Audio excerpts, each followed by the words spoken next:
بسم اللہ الرحمن الرحیم۔ میری بیوی کی طبیعت خراب رہنے لگی تھی، لیکن وہ پردہ کرتی تھی، اس لیے میں اسے لیڈی ڈاکٹر کے پاس لے گیا۔ لیڈی ڈاکٹر نے ایک عجیب سی بیماری کا نام بتایا اور کہا کہ اس کا علاج 1 مہینے چلے گا۔ آپ کو روز رات کو 10 بجے انہیں لانا ہے۔ میں مان گیا، لیکن تب مجھے بہت عجیب لگا جب ڈاکٹر اکیلی میری بیوی کو کمرے میں لے جاتی اور 1 گھنٹے بعد باہر نکلتی، کسی کو اندر جانے کی اجازت نہ ہوتی۔ اب مجھے ڈاکٹری پر شک ہونے لگا، کیونکہ جب بیوی باہر آتی تو اسے چلا بھی نہ جاتا۔ ایک دن میں خود بیوی کا برقع پہن کر کمرے میں چلا گیا اور میرے پاؤں تلے زمین نکل گئی جب اس ڈاکٹرنی نے میرا نام ولی ہے اور میرا تعلق لئیے سے ہے، ہم 2 بھائی اور 1 بہن ہیں، میں سب سے بڑا اور گھر کی ذمہ داری مجھ پہ تھی۔ میری والدہ بیمار رہتی تھی، میں اپنے بہن بھائی کو بھی سنبھالتا اور ساتھ میں جاب بھی کر رہا تھا۔ میرے لیے سب سے اہم میری فیملی تھی، میں اپنی فیملی کے لیے کچھ بھی کر سکتا تھا۔ میرے چچا کی فیملی بھی ہمارے ساتھ ہی رہتی، لیکن ہم لوگوں کو ان کا اتنا آسرا بھی نہیں تھا کہ اگر ہم لوگ گھر پہ نہیں تو وہ کسی وقت ہماری ماں کو ہی آ کے دیکھ لیتے۔ میرے والد جب زندہ تھے تو اس بھائی اور بچوں کو ہم پر فوقیت دیتے تھے۔ میرے والد جانتے تھے کہ ان کے بھائی کی انکم اتنی نہیں کہ اپنے بچوں کو اچھے سے ہی کچھ دلا دے۔ میرے والد جب ہمارے لیے کچھ لاتے تو ساتھ ہی ان کے دونوں بچوں کے لیے بھی چیزیں آتی۔ وہ دونوں بچے ہر وقت ہمارے گھر میں گھسے رہتے۔ میری ماں انہیں مختلف کھانے بنا کے دیتی اور ان کا اپنے بچوں کی طرح خیال رکھتی۔ ان بچوں کو اپنی ماں کی پرواہ تک نہ ہوتی تھی۔ چچا کے دونوں بچے ماہم اور زین میری والدہ کے بہت قریب تھے، لیکن پھر سب کچھ بدلنے لگا۔ میرے والد نے ایک فیکٹری شروع کی اور اپنے بھائی کو شامل کیا، لیکن کچھ عرصے بعد ہی چچا اکیلے فیصلے کرنے لگے اور میرے والد سے پوچھے بغیر ہی باہر سے باہر سب کچھ کر لیتے۔ بہت سے کلائنٹ میرے والد کو جانتے تک نہیں تھے اور پھر میرے چچا نے ناقص مال منگوا کر کم قیمت میں اصل مال کے ساتھ اسی قیمت میں بیچنے لگے۔ شکایات آنے لگی تو آہستہ آہستہ کاروبار میں نقصان ہونے لگا۔ میرے والد نے میرے چچا سے پوچھا تو میرے چچا نے میرے والد سے کہا کہ انہیں پتہ نہیں کاروبار ہوتا کیسے ہے۔ دونوں بھائیوں میں جھگڑا ہو گیا۔ میرے والد یہ بات لے کر دن بہ دن پریشان رہنے لگے۔ جس کاروبار کے بل بوتے پر بینک سے لون لیا تھا وہ تباہ ہو گیا تھا اور بینک والے گھر تک پہنچ گئے، پیسے کا مطالبہ کر رہے تھے، اور پھر وہی گھر جسے میرے باپ نے خون پسینے کی کمائی سے بنایا تھا وہ نیلام ہو گیا۔ ہم لوگ کرائے کے گھر میں آ گئے۔ اس گھر کے 2 حصے تھے۔ میرے بابا بھی ہمارے ساتھ شفٹ ہو گئے، لیکن اب درمیان میں دیوار تھی۔ مہینوں ہم ایک دوسرے کی شکل نہ دیکھتے۔ میری چاچی کبھی کبھار آتی، کبھی کہتی کہ یہ سودا لا دو، کبھی زین کو سکول سے لیتے آنا، اور کبھی ان کی لاڈلی بیٹی ماہم کو کسی سہیلی کی طرف جانا ہوتا تو ان کو میں یاد آ جاتا۔ میں ان لوگوں سے بہت تنگ تھا، کیونکہ ان کی وجہ سے ہی سب کچھ ہوا تھا، اور اب بھی یہ لوگ ہمارے سر پر سوار تھے۔ میں ابا سے کہتا تو وہ کہتے بیٹا غلطیاں انسانوں سے ہوتی ہیں، صبر کرو، میرا بھائی ہے۔ اور ایک دن ابا گھر سے کسی دوست کو ملنے گئے، واپسی پر ایک بائک نے کار سے ٹکر مار دی اور میرے والد موقع پر ہی جاں بحق ہو گئے۔ یہ ایک قیامت تھی میرے لیے، اور میرے گھر والوں کے لیے یہ صدمہ بہت بڑا تھا۔ میری ماں نے بولنا چلنا چھوڑ دیا اور میری بہن بار بار بے ہوش ہو جاتی۔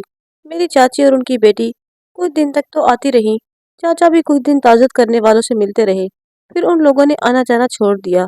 میں اپنے کمرے میں تھا اور آنے والے وقت کے بارے میں سوچ رہا تھا کہ اب کیا ہوگا۔ اس وقت میں پڑھ رہا تھا اور جاب کا میں نے سوچا بھی نہیں تھا، کیونکہ ابا نے سارے گھر کی ذمہ داری سنبھال رکھی تھی، اور اب اچانک سے یہ سب مجھ پر آ گیا تھا۔ مجھے سمجھ نہیں آ رہی تھی کہ زندگی کو کہاں سے اور کیسے شروع کروں۔ میری چھوٹی بہن میرے پاس آئی اور کہا بھائی گھر میں کھانے کے لیے کچھ نہیں ہے۔ تب میں نے سوچا ولی زندگی کہیں سے بھی شروع کرو، اپنی فیملی پہ ختم کر دینا۔ میں اپنے دوست کے پاس گیا اور اسے ساری صورتحال بتائی۔ اس نے مجھے صبح 9 بجے اپنے دفتر بلوایا کہ آ جانا۔ میں دوسرے دن صبح ہوتے ہی تیار ہوا اور اس کے دفتر پہنچ گیا۔ اس نے بتایا کہ اس کی ایک کزن ہے اور اسے ایک اسسٹنٹ اور گارڈ کی ضرورت ہے، تو میں کچھ دن اس کے ساتھ ہی رہنا ہے۔ وہ پردہ کرتی ہے اور بہت مذہبی لڑکی ہے، میں کسی اور پہ بھروسہ نہیں کر سکتا۔ میں نے اسے کہا کہ وہ مجھے اپنے دفتر میں ایڈجسٹ کرے۔ اس نے کہا کہ کچھ دن وہاں کر لو، تب تک یہاں کچھ بن جائے گا تو وہ مجھے واپس بلوا لے گا۔ میرے دوست سے مجھے پتا چلا کہ اس لڑکی کی جان کو خطرہ ہے۔ دوسرے دن میں اپنے دوست کے بتائے ہوئے ایڈریس پر پہنچا۔ یہ ایک بہت بڑا گھر تھا۔ گیٹ پہ کھڑے گارڈ نے انٹر کام پہ اندر میرے آنے کی اطلاع دی۔ کچھ دیر کے بعد مجھے اندر بلا لیا گیا۔ مجھے بیٹھے 15-20 منٹ ہوئے تھے جب ایک خاتون آئی اور مجھے کہا کہ تم ولی ہو؟ میں ادب سے کھڑا ہو گیا اور کہا جی میں ولی ہوں۔ वो औरत भी पर्दे में थी। मेरी नज़रें झुकी थी और मैं समझा कि शायद यही मेरे दोस्त की कज़न है। वो खातून कहने लगी कि मैं शिराज की खाला हूँ।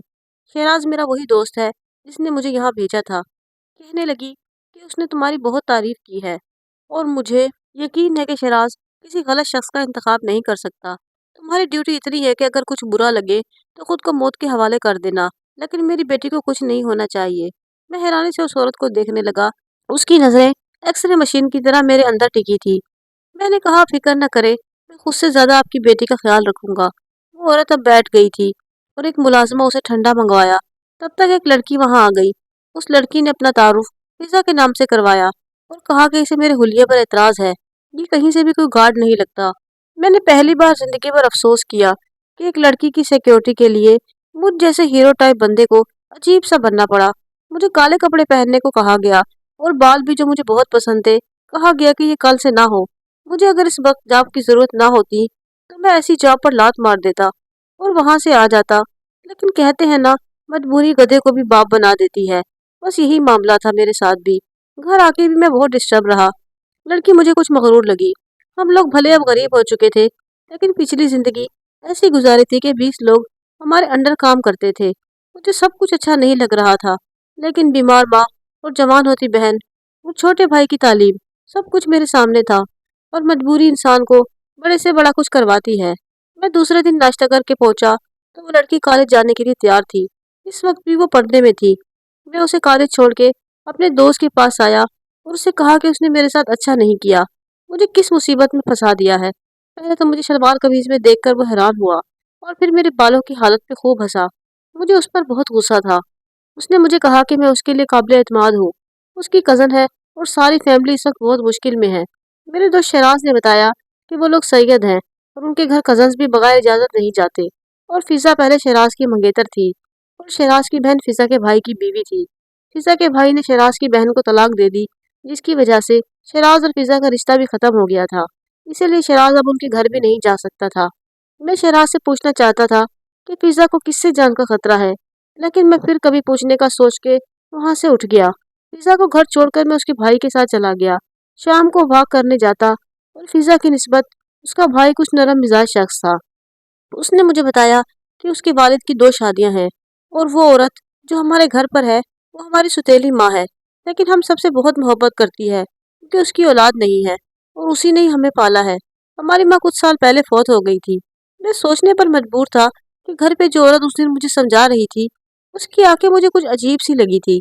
मेरी माँ का इलाज करवाने के लिए मैं उन्हें एक अस्पताल में ले गया और वहाँ मुझे पिज़्ज़ा का भाई मिल गया। उसने मेरी बहुत मदद की, मुझे साथ लेकर डॉक्टर के पास गया और डॉक्टर को ताकीद की कि वो मेरी माँ को अच्छे से चेक करे और उसका ख्याल रखे। डॉक्टर ने मेरी माँ को दाखिल कर लिया। घर पर उनका इलाज मुमकिन नहीं था, अस्पताल बहुत महंगा था और मैं ये सब अफोर्ड नहीं कर सकता था। मैं यही सोच रहा था जब मेरे नंबर पर फिजा के भाई की कॉल आई। मैंने हैरानी से कॉल ली। वो मसरूफ आदमी था। मुझे यकीन नहीं था कि रात के इस पहर मुझे भी कोई पूछेगा। उसने मेरी माँ की तबीयत का पूछा और मुझसे कहने लगा कि वो सुबह जरूर चक्कर लगाएगा। मैं उसका बहुत ममनू था। आज के वक्त में कौन किसको पूछता है। 2 दिन से मैं भाग दौड़ कर रहा था। दिन में फिजा को कॉलेज लाता और ले जाता, रात को माँ के पास होता। दिन में मेरा भाई और मेरी बहन होती और मेरे चचा की फैमिली ने भी पलटकर हमें नहीं पूछा था। फिजा को कॉलेज से लेकर जब मैं वापस आ रहा था तब हमारी गाड़ी पर फायरिंग हुई। ये सब कुछ इतना अचानक हुआ कि मैं संभल नहीं पाया और गाड़ी सामने एक कार से टकरा गई। मुझे कुछ चोटें आई, लेकिन फिजा ठीक थी। जब मैंने पीछे मुड़कर देखा तो एक नकाबपोश फिजा को गाड़ी से उतरने का कह रहा था और वो मुसलसल यही कह रही थी कि वली, गाड़ी निकालो। गाड़ी लॉक थी, इसलिए शीशे बंद थे और गाड़ी बुलेट प्रूफ थी। मैंने दर्द को बर्दाश्त करते हुए गाड़ी को बड़ी मुश्किल से वहां से निकाला। वो गाड़ी अब भी हमारा पीछा कर रही थी। मेरे सर में दर्द से टीसें उठ रही थी, लेकिन मैं गाड़ी को वहां से निकाल कर ले गया और फिजा के सारे घर में जैसे भौचाल सा आ गया था। ये सुन के फिजा की वालदा उसका सदका दे रही थी और उसके भाई मुसलसल पुलिस से राब्ते में था। उसने मुझे हाथों लिया और क्लिनिक पे आके मेरी पट्टी करवाई। मैं अब माँ के सामने जाने से डर रहा था क्योंकि मुझे अगर वो इस हालत में देखती तो परेशान हो जाती। मैं 2 दिन से बाहर उन्हें देख के लौटा था। मेरे सर में मुसलसल दर्द रहने लगा था। उस दिन भी मैं घर पे था जब अचानक से मेरी चचा की बेटी आई। मैंने नफरत से उसे देखा और कहा कि कैसे हमारे घर का रास्ता भूल गई हो। कहने लगी कि तुम्हारी अम्मी का पूछने आई थी। मैंने कहा कि शुक्र है अल्लाह का जिंदा है वो। तुम्हारा बहुत बहुत शुक्रिया। वो मेरे पास बैठ गई और कहने लगी कि सर पे चोट कैसे लगी। जब से मुझे पता चला है मैं सो नहीं सकी। सुकून से तुम्हारे दर्द का एहसास मुझे चैन से रहने नहीं दे रहा। मैं अब्बा को बताए बगैर ही तुम्हें पूछने आ गई। मैंने हंसते हुए उसे देखा और कहा कि मामूली चोट है, तुम्हें फिक्र करने की जरूरत नहीं है। मैं बच्चा थोड़ी हूँ, अपना ख्याल रख सकता हूँ। उसने मेरा हाथ पकड़ लिया और कहने लगी, बच्चे नहीं हो, लेकिन मुझे समझते नहीं। मैं तुम्हें कब से बताना चाहती थी कि तुम मेरे लिए बहुत खास हो। मैं तुमसे मोहब्बत करती हूँ। तुम्हारे बगैर जीना बहुत मुश्किल है। ताई घर आ जाए तो तुम उनसे बात करो और अब्बा से मेरा रिश्ता मांग लो। मैंने अपना हाथ छुड़वाया और कहा, मुझसे दूर रहना। मुझे नफरत है तुमसे भी और तुम्हारे खानदान से भी। तुमने सोच भी कैसे लिया कि मैं तुमसे शादी करूंगा? तुम लोग बहुत बेहिस हो। तुम लोगों ने हमारा सब कुछ लूट लिया।